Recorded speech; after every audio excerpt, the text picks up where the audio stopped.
આઝાદી વખતનો સૌથી જૂનો લાલ દંડાનો પગપાળા સંઘ અંબાજી ખાતે આવી પહોંચ્યો। સતત 190 વર્ષથી અંબાજી આવતો આ પગપાળા સંઘ લાલ દંડાવાળા સંઘના નામે ઓળખાય છે। સૌથી જૂનો અને સૌથી પ્રથમ સંઘ છે।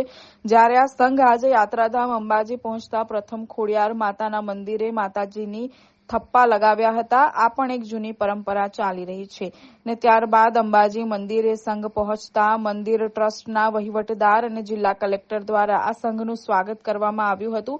આ સંઘ સૌથી જૂનો પગપાળા સંઘ કહેવાય છે। સતત 190 વર્ષથી અંબાજી આવતો આ પગપાળા સંઘ લાલ દંડાવાળા સંઘના નામે ઓળખાય છે।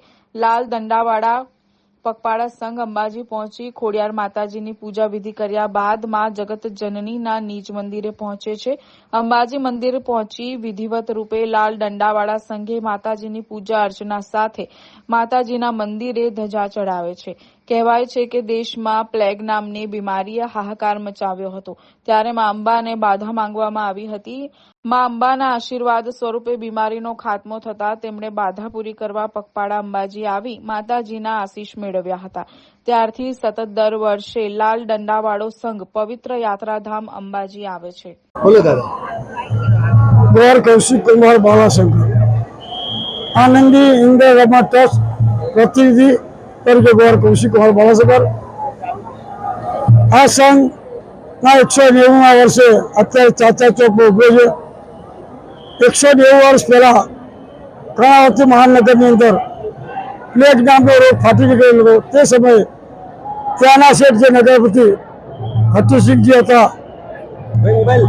રોગ જલ્દીથી શાંત પડે અને ત્યાંના નગરના જે દુઃખી થતા હતા એ લોકોને દુઃખમાંથી મુક્તિ મળે તે માટે તેમણે બ્રાહ્મણ પાસે ગયા કે આનો કંઈ રસ્તો બતાવો। તેમના ગોરભાએ બતાવ્યો કે તમે મા જગદંબાની કડક આસ્થા રાખો અને સંકલ્પ કરો, જ્યાં રોગ શાંત થઈ જાય તેવું ચાલતા પગપાળા કર્ણાવતી મહાનગર અંબાજી સુધી જઈશ। માતાજી કૃપાથી સંકલ્પ લીધો, રોગ જલ્દીથી જલ્દી શાંત થઈ ગયો। ત્યારથી આવી રીત આ સંઘ આવતો રહ્યો છે। મારી બાજુમાં જમણી બાજુ જે બધા એમ છે બધા દુખ્યું છે, દુખ્યું નથી પણ અમારા સાક્ષાત પટ્ટુ પહેરો છે। મારી સાથે જે છે સાક્ષાત માં જગદંબા છે। મારી ડાબી બાજુએ જે કમાન્ડર છે, આપત્તિ સમયે જ્યારે અમને ઘેડા 190 વર્ષ પહેલા રસ્તો શોધવા માટે માનો મંત્રનો ઉપયોગ કરી રસ્તો પ્રાપ્ત કરતા હતા, પૂજાની અંદર કામ પ્રાપ્ત કરતા હતા। આ સંઘની અંદર આપ જુઓ તો ગાંધીનગર અમદાવાદથી નીકળ્યા પછી સાબરમતી અંબાપુર ખાતે આ જે મહેરામણ એના ખાતે 10 ગણું મહેરામણ, અત્યારે આખા ગામમાં વરઘોડો થાય, ત્યાર પછી રાતે જા આ જ રીતે, ત્યાર પછી બાળવા મહેરામ આટલું બધું ગામડે સ્વાગત કરે અને આનંદ મંગલ કરે। અમે પણ આ તમને બધાને આનંદ કરાય છે અને માતાની બધા ભક્તોને શક્તિ આપે અને ભક્તિ દ્વારા આવી રીતે તમારો સંઘ આ રીતે ચાલતો રહે। અને અહીંના વહીવટદારશ્રીઓ માતાજીનું સ્વાગત કર્યું છે તે બદલ તેમનો આભાર। દાતાના મહારાજ યુવરાજજીએ સ્વાગત કર્યું છે તેમનો પણ આભાર। અત્યારે જે બધા મીડિયા મિત્રો ઉભા છે તેમનો પણ આભાર। આપણે અને સર્વેને જગત સર્વનું મા જગદંબાની ઉપર કૃપા દ્રષ્ટિ રહે એ શુભેચ્છા। અંબે માત કી જય।